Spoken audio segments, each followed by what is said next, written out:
Scene opens with a claymation animation of the Earth, with the Arctic ice cap visibly shrinking.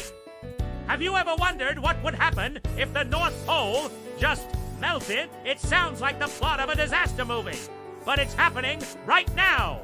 And as the ice disappears, a new ocean is being born at the top of the world.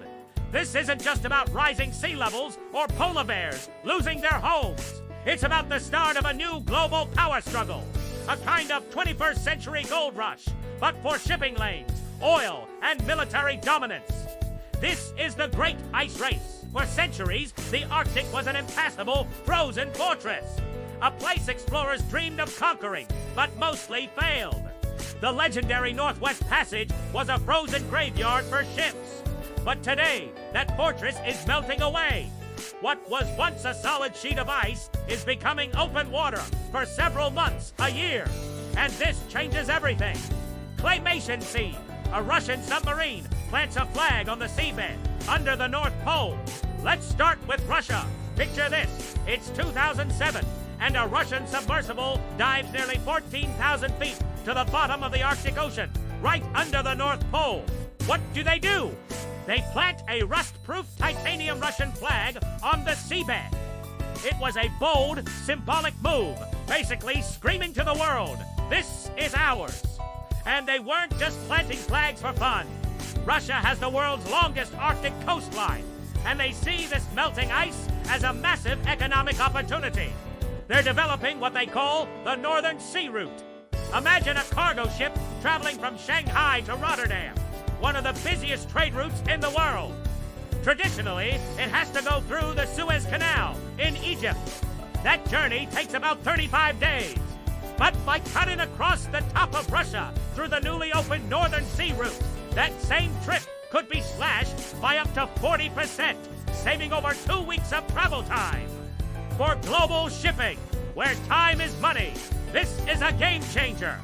Billions of dollars in fuel and operational costs could be saved. Russia is investing heavily, building a fleet of powerful nuclear-powered icebreakers to keep the lane open and charging other countries for passage and escort services. They're essentially trying to become the new toll collectors for global trade. Claymation scene. A Chinese research icebreaker, the Snow Dragon, navigates through icy waters. It has a subtle, almost sneaky look. But Russia isn't the only one with its eyes on the prize. Enter China.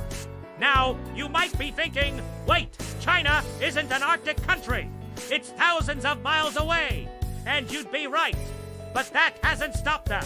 Beijing has declared itself a near-Arctic state and is pouring money into its own icebreaker fleet, led by its flagship, the Zulong, or Snow Dragon.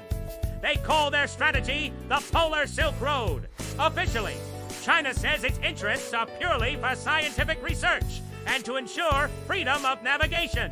They send their ships on research expeditions to study climate change. But many analysts see a dual purpose. These research vessels map the seabed, test new routes, and establish a Chinese presence in a region where they technically have no territorial claims. China is the world's factory.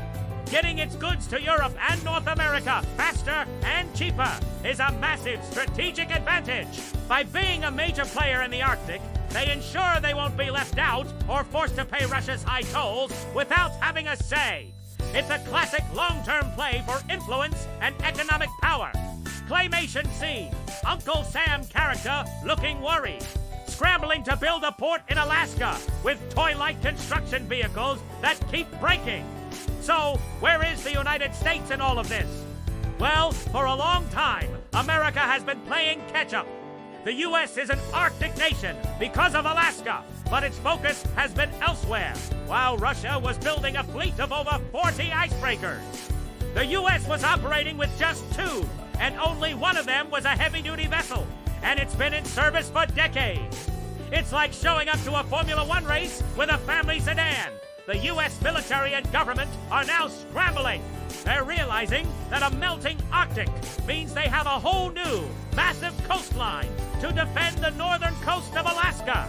a coastline that was, for all practical purposes, a giant ice wall for most of modern history. Now, it's becoming a potential maritime border with Russia. There's a frantic push to build new deep-water ports in Alaska, like the one planned for Nome. Right now, the U.S. has no strategic port in the region capable of servicing large military or commercial vessels. They're also finally commissioning new icebreakers, but these take years to build.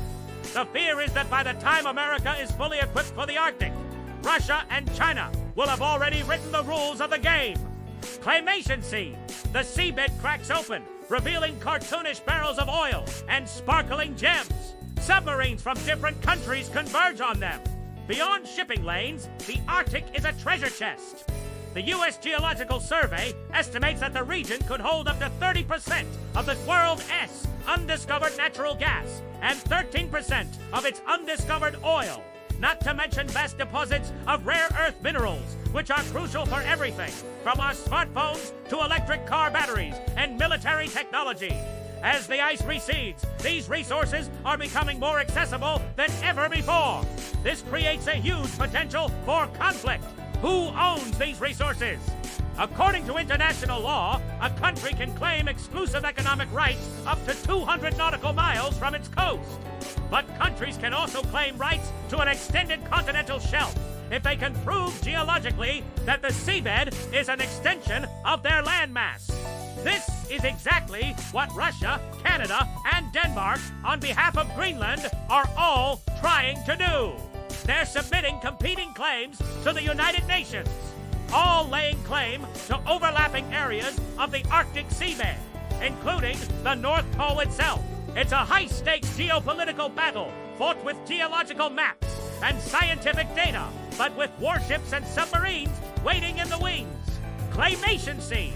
A NATO soldier character shivering on an ice floe, looking through binoculars at a Russian military base being built nearby. This brings us to the military dimension. The Arctic is rapidly becoming a new front for NATO. For decades, the alliance's northern flank was a predictable, frozen line. Now, it's a fluid, unpredictable maritime space. Russia has been reopening and modernizing dozens of Soviet-era military bases along its Arctic coast, deploying advanced air defense systems, radar stations, and runway extensions for bombers. They are creating what some call an ice curtain. This forces NATO to completely rethink its defensive posture. How do you patrol a coastline that didn't exist 20 years ago? How do you operate ships and aircraft in such extreme conditions? The U.S. and its allies, like Canada, Norway, and Denmark, are increasing military exercises in the region, practicing cold weather operations and submarine warfare under the ice. The Arctic is no longer a silent, empty wilderness. It's becoming a space for military posturing, where a miscalculation could have serious consequences. Claymation scene. An Amazon delivery drone flies over the North Pole, dropping a package with a parachute. So what does all this mean for you? Well, it might seem distant, but the effects could land right on your doorstep. Remember that polar shortcut we talked about? One day, the cheap gadgets you order online might arrive faster because the container ship carrying it did have to sail all the way around Asia and through the Suez Canal. It took the Polar Express. The price of certain goods could drop due to lower shipping costs. But there's a darker side. A resource war in the Arctic could drive up global energy prices. Increased military tension between major powers like the U.S., Russia, and China in a new theater of operations adds a dangerous layer of instability to the world. And let's not forget the environmental catastrophe that's causing all of this. The melting ice isn't just opening shipping lanes. It's releasing methane trapped in the permafrost, accelerating climate change even further in a dangerous feedback loop. The very thing creating this economic opportunity is also a symptom of a planetary crisis. The birth of this new Arctic Ocean is one of the most significant geopolitical events of our lifetime, and it's unfolding in plain sight, yet largely unnoticed by the public. It's a complex story with no easy answers. It's a race for power, wealth, and influence in the planet's final frontier. The decisions made today by leaders in Moscow, Beijing, and Washington will shape the map of the 21st century. The great ice race has begun, and the world will never be the same. Thanks for watching. This is a topic with so many layers, and we've only just scratched the surface. What do you think is the biggest risk or opportunity in the new Arctic? Let me know in the comments below. And if you found this interesting, please hit that like button and subscribe for more deep dives into the forces shaping our world. See you next time.